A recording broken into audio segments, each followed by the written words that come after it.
Hello, this is Ryan McDonald at Shea Digital, and this is Creating a Digital Marketing Podcast number 6.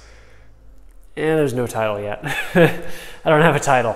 It had been, a week or two since I did my last Creating a Digital Marketing Podcast, and not a whole lot in terms of the business has changed. I invested a lot this month into client creative. Good creative sells. This could be the first point, is that good creative sells. And this is something that I used to think isn't that important when I was just starting out. When you start off from a paid search only background, when you start off only thinking text ads and keywords for advertising, you lose some respect for good creative. And while there's there's good text ads, there's bad text ads. At the end of the day, it's still just a bunch of text in like a little square, And so I had some clients that were doing some social advertising, which is super standard these days. And I just had to invest in the creative. So that was big for this month, taking care of the client's creative needs. And creative came out great, by the way. Came out great, fantastic. And yeah, couldn't ask for anything better. But it's a point. And it goes throughout the entire brand, right? Good creative sells. If you're trying to sell especially in 2018, if your website looks like it was built in 2006, and it's 2018, good luck to you. Good luck to you. It's not just with your advertising. It's good design, the whole brand experience through that you have to invest in. And it doesn't necessarily have to be expensive either. I like to think that Shea Digital has relatively good branding, relatively good design. But, asterisks, it didn't cost me a whole lot. So when you think about ads, when you think about your brand experience, when you think about their overall feel of your brand, do you want a feel that repulses people? Like, oh, what is this? Is it even safe to visit this website? Or do you want one that delights people? Like, oh, that looks good, or I like how they did this. So yeah, good creative sells, and it's important never to underestimate the power of good creative. It changes the game. So, invested in some client creative. What else? Might be closing a large mortgage company.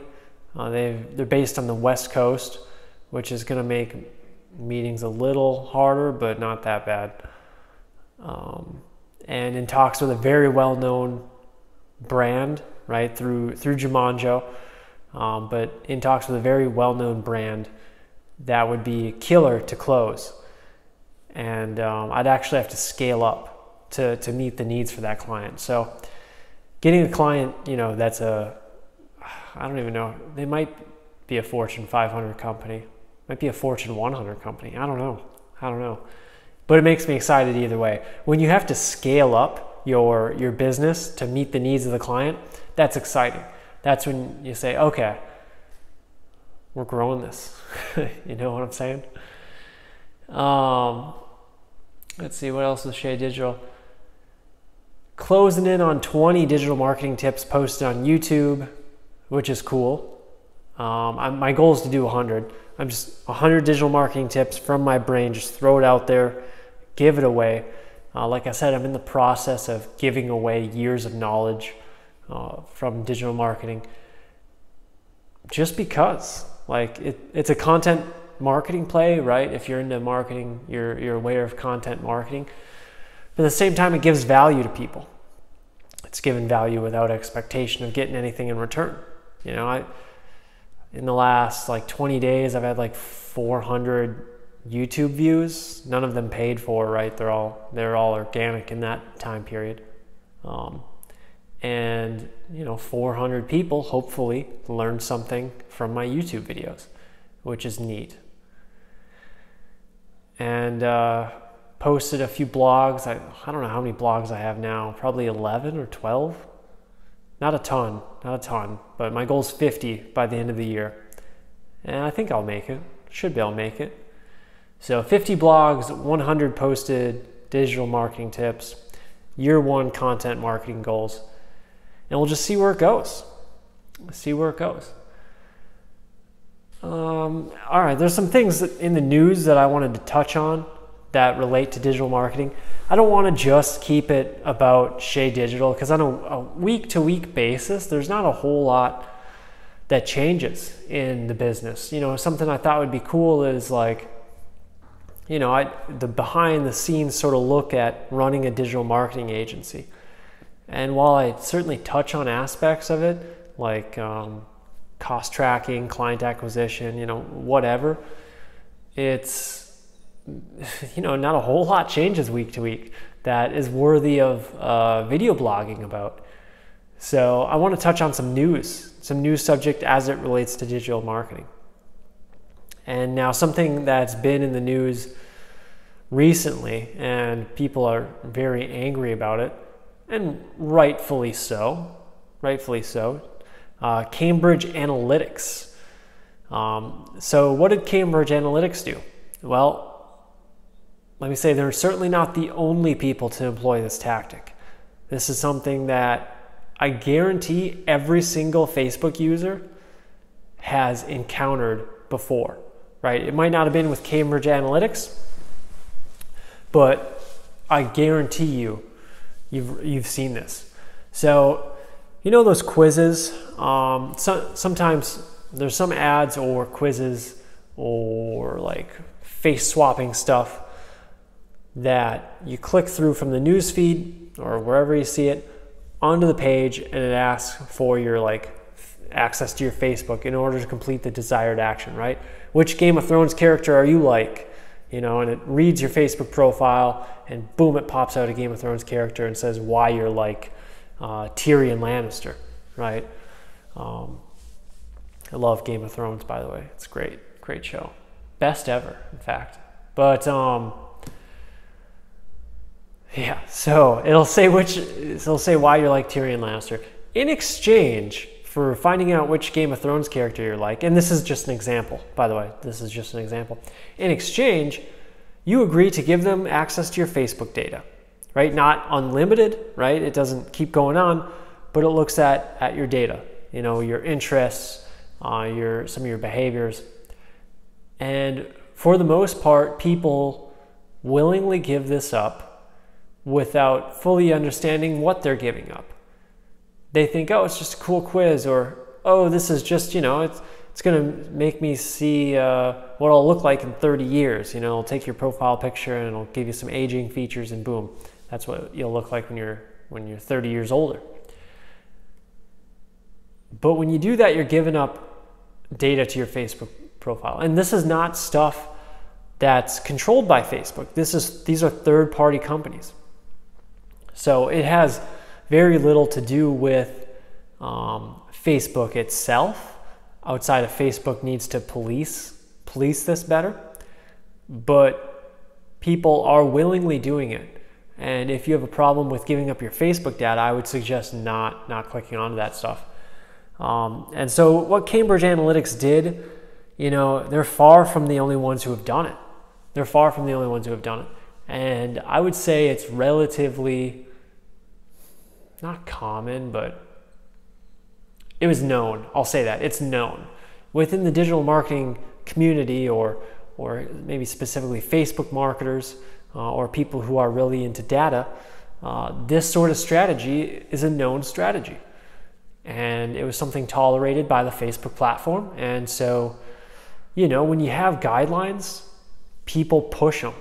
It doesn't matter what it's in. People are going to push the boundaries of what's legal in the terms of service, right? I don't think what they did was illegal from a U.S. law standpoint. I'm not a lawyer. I don't know, but I don't imagine it is. Maybe it is. Who knows? but I don't think it is. But it is against their guidelines. And in fact, Facebook reached out to them and told them that they were misusing the data and that they needed to delete it, which the company declined to do. So they 100% deserve all the stuff that's, all the negative, bad PR that they're getting. They 100% deserve it. They're the ones who put the egg on their own face, or,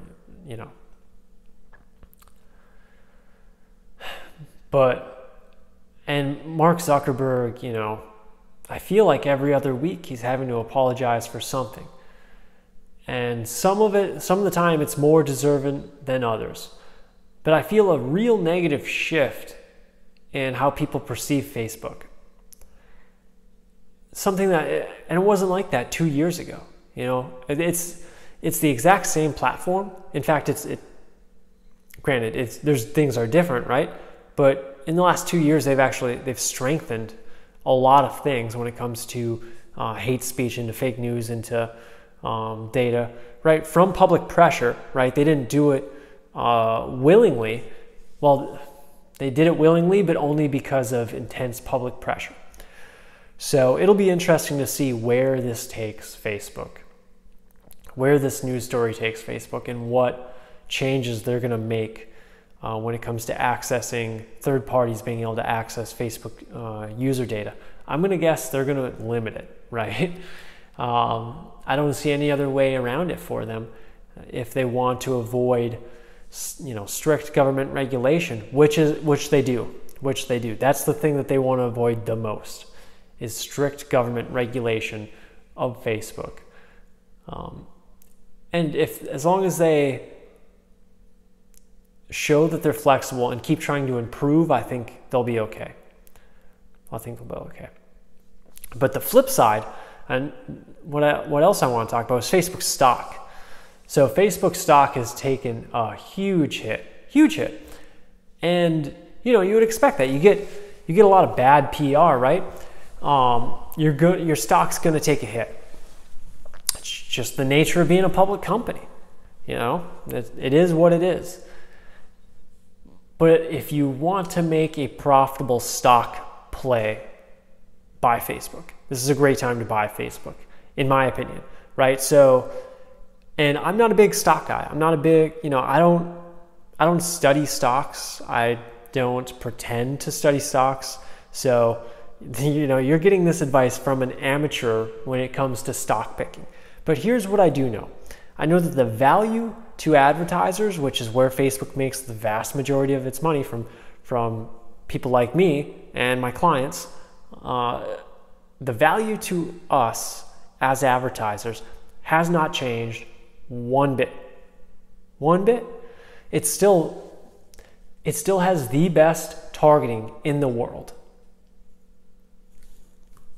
Boom. They have the best targeting. They have great algorithms when it comes to advertising algorithms, right? Optimizing around desired action. Great targeting, great algorithms, great creative. So when it comes to that, Facebook's value propositions has not changed, and it does not look like it'll change. The flip side of that is that there's a massive tailwind in favor of Facebook's bottom line. Ad spend is shifting from traditional to digital channels, and it's happening. Billions and billions of dollars every year are being taken out of this marketing budget and being devoted to the digital marketing budget, which is good for companies like Shade Digital, but it's also good for Facebook, right? Because when a company comes to me who's never done digital advertising before, I'll look at their situation, and Facebook might be the best advertising channel for them and their budget, So Facebook has that going for them. And while there is this delete Facebook movement going on, I don't think it'll get a ton of traction. I would love to see the amount of people who delete their Facebook account after this. I don't think it'll be many. It'll be less than 1% of Facebook users. That's my prediction. Less than a month from now, less than 1% of Facebook users will have deleted their profile. And even if they do, it's fine, because Facebook owns Instagram, Facebook owns WhatsApp, Facebook owns Oculus, right? And you might say, well, Ryan, Oculus is a VR company. What does that have to do with this? Long-term, huge. Long-term, so huge. Long-term, Oculus is where it's at.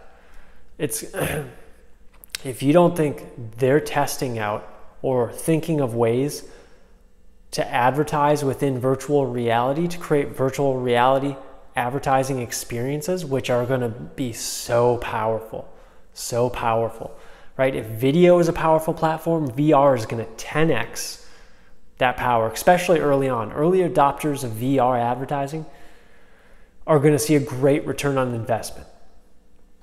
But Facebook will eventually combine the targeting options, the targeting details of their current platform with VR creative. That's what Oculus is about, right? It's about owning the platform of the future. And VR is undoubtedly going to be a large part of our future. It just is. You know, augmented reality and virtual reality will be as big as smartphones and, I don't know, desktop computers, right? One is going to be for entertainment. I think that'll be virtual reality, and one will be for work. And I believe that'll be augmented reality. We'll see how it plays out, but that's where my bet's at right now, as of, you know, March 2018. So we'll see how right I am about that in 10 years. But Facebook's long-term value will be through virtual reality advertising, which they haven't even touched as far as monetizing yet. And they haven't really monetized WhatsApp either, right? So they have two giant properties that they have yet to monetize through digital advertising, which tells me that they have a lot of long-term growth ahead of them. And the stock price has taken a hit. It will recover, and it'll be a good time to buy Facebook stock. So that's what I think about that.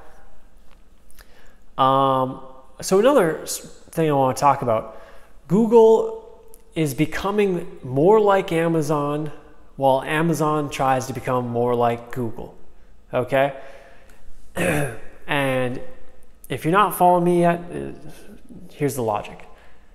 Google Shopping is the direct competitor to Amazon. Forget Walmart, forget Target, forget eBay. The only company that can beat Amazon in e-commerce is Google, through Google Shopping. And you're talking to a guy who has a ton of experience with Google Shopping, ton of experience. And it's a great platform. If you're an e-commerce company, great platform. Very price sensitive, just like I would say the internet is in general. But the flip side of that is Google is going to give it a lot of prominence in its future. And even so, right now, it's a massively growing digital advertising channel. So what is Google Shopping? Google Shopping is morphing into being a marketplace, believe it or not. It's a pay-to-play marketplace where people search keywords. You know, they search for what they're looking for. It triggers relevant ads. And what Google's moving to is that you can buy different stuff from different retailers without having to leave Google and check out through Google, with Google storing your payment information. This is the long-term vision of Google, and it's taken them a while to get here. You know, I remember talking with Google employees 2 years ago, 2.5 years ago, about Google Shopping's future and how this is the play to beat Amazon at their core competency. But they've still got so much work ahead of them, so much work. You know, it takes a long time to create good shopping experiences based on literally every single industry in the world, right? That's where it's moving to, is every single industry in the world is going to be represented through Google Shopping. And, you know, except for the banned categories, of which there's a few: tobacco products, guns, I think even toy guns, I think. I don't know, I'll have to double check that. But anyways, there's a few banned categories that you can't advertise on Google, which won't be there, but pretty much everything else will be there. And it'll be where people buy and shop. And now this is concerning to companies like Walmart, Amazon, etc. But even more concerning to the mom and pop e-commerce stores. Long term, it's going to be a little scary. It's going to dry up a lot of Google traffic, and the consequences of that will be dire. But instead of, you know, it's going to be, it's consolidation. It's consolidation in the online retailer marketplace is really what it is. You'll move down from endless choices, right? Think a couple of years ago, or even today still, you can buy online through a ton of different stores, right? Name a product, you can probably buy it in 30 different stores. It's going to consolidate to just a few very large players. Your Best Buy, your Amazon, your Walmart, your Target, your eBays, your Googles, right? Your Googles, yeah. And so it's going to be real interesting to see where that takes us in the future. But Google is trying to become like Amazon, where they're really falling behind. I have no doubt that Google can figure out how to create a great retail marketplace through Google Shopping. I have no doubts in Google for that. Where I do doubt Google is when it comes to fulfillment. How are they going to manage that process, right? And how are they going to compete with Amazon Prime? That strikes me as the real challenge, which is outside of Google's core competency, in my opinion. You know, Google's great at a lot of things, and they're great engineers. You know, who's going to doubt that Google has some of the best engineers in the world, right? They just do. They just do. But, you know, this is a little outside of what they are good at. And maybe they'll strike deals with UPS or you know, someone else to handle that. Maybe they'll create their own logistics facilities like Amazon. But if they are going to create their own, they are massively far behind the curve.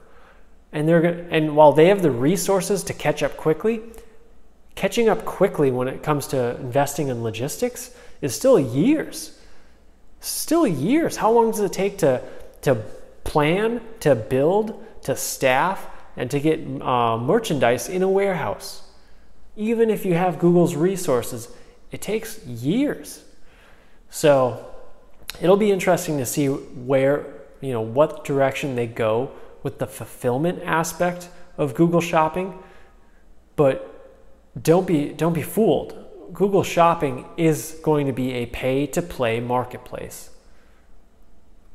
And it's going to be the marketplace outside of Amazon. So, and then I wanted to touch on Google mobile first indexing. While it started rolling out to people, you know, I think in October it started rolling out to a few select sites. It's rolling out to a much larger selection of sites. And so what does mobile first indexing mean for you? All right, mobile first indexing is going to be essentially, right now, Google, when it crawls a website, it looks at a website from the standpoint of a desktop, right? A desktop view. How does the content load on desktop? But as more and more searchers move to mobile device, and some websites don't have a responsive design, they have a completely different design for mobile, or they just have a terrible mobile experience, right? And so as the wave shifts towards mobile, when it comes to internet usage, which we're already there, right? As it shifts, Google wants to ensure a good user experience for its users, right? Makes sense. It's what every company wants to do, right? So what does that mean? They're going to start crawling and looking at your site from a mobile perspective. If you have a terrible mobile experience, you're going to have a hard time ranking. And it's going to look at usage factors, but it's also going to look at how the content loads on your site, right? And if you're unsure of how Google views your site from a mobile perspective, Google does have a mobile friendliness tool, which is useful, which I just, Google search, Google mobile friendliness tool, and it'll pop up and you can run your site. Maybe I'll include a link in the description. Check there. But so you want to make sure that your site looks good, not only looks good, but functions well for mobile users. And if you do that, you have nothing to worry about. In fact, you will be in an advantageous position when Google starts rolling out, I would say SERP changes, big SERP changes when it comes to mobile experience, which they have, but it could get a lot bigger. I'll say that. All right. That's pretty much all I want to talk about. Let's talk about Shade Digital. So Shade Digital is a digital marketing agency that's focused on traffic acquisition and conversion rate optimization. So what does that mean? We generate more traffic or more of the right traffic to your website, and then we help that traffic turn into customers, right? That's what conversion rate optimization is getting more people, more website visitors to turn into customers, right? So if before Shade Digital you send 100 people to your website and 2 become customers, the goal after conversion rate optimization is that 3 become customers or 4 become customers, right? And that's the basic value proposition with conversion rate optimization, and it's a perfect service to be paired with traffic acquisition. So we send traffic to your website via paid or organic strategies, paid or free, and then we help that traffic turn into customers. That's pretty much what we do. And if you want to get a free proposal, of which I guarantee you will get value from that free proposal, give us a phone call at that number, or go to our website and find one of the many contact forms on the site to submit your information. And essentially we'll have a meeting. Meeting might be 30 minutes, might be an hour and a half long, where I learn a little bit about your business, your budget, your goals, your objectives, what you've done in the past, your creative assets, things along those lines, and create a tailored digital marketing strategy for your business. And yeah, then we'll work together and boom, we'll all make money. All right. And if you like this video, like, subscribe, comment, share, all the good stuff. You know how to do it. This has been Ryan McDonald at Shade Digital. And thank you guys. Love you.